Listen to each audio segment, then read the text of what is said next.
ഭീമൻ ചേട്ടനോ? എന്താ വിശേഷം? അല്ല, ഇന്ന് പൊതു അവധി കാരണം ഗൗതമി ഇവിടെ തന്നെ ഉണ്ടാവും ഞാൻ ഊഹിച്ചു.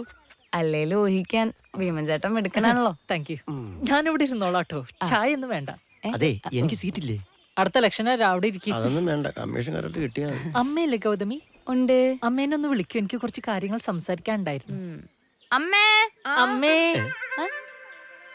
ദാ ഭീമൻ ചേട്ടൻ വിളിക്കുന്നു. എന്താ മോളെ? അറിയില്ല. എന്താ ഭീമ വിശേഷിച്ച്? ഒരു കല്യാണാലോചനയാ. കല്യാണാലോചനയോ?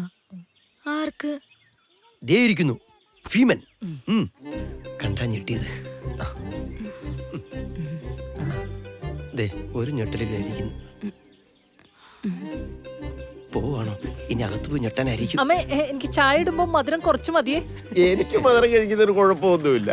എന്നാ ഏകത്തിൽ പഞ്ചസാര തുടക്കം വീഴുങ്ങട്ടെ. കാണിച്ചു തരുന്നുണ്ട്. എന്ത് പാടിയത്? പറഞ്ഞുവിടാൻ നോക്ക്. കാണാൻ ഗൗതമേക്കാൾ പ്രായക്കുറവായിട്ട് തന്നെ തോന്നുമെങ്കിലും പ്രായത്തിൽ ഞാനാണല്ലോ മൂത്തത്. പിന്നെ നമ്മൾ തമ്മിലുള്ള ഇരിപ്പ് വശം വെച്ചിട്ട് ഞാൻ പുറത്തുപോയി പെണ്ണാണെന്നത് ഗൗതമയ്ക്ക് ഇഷ്ടപ്പെട്ടില്ലെങ്കിലോ? അതെ, സത്യം. അത് മാത്രമല്ല, പിന്നെ പാർട്ടിയിലെ എന്റെ സ്വാധീനം വെച്ചിട്ട് ഞാൻ ഏത് നിമിഷവും MLA MP ആവാലോ. പിന്നെ പെണ്ണാണ് സമയം കിട്ടിയെന്ന് വരില്ല. അതാ ഞങ്ങൾ ഓടിപ്പിടിച്ചുകൊണ്ട് പോകുന്നത്. ചേട്ടൻ MLA ആവുന്ന ഞാൻ മിക്കവാറും സ്വപ്നം കാണാറുണ്ട്.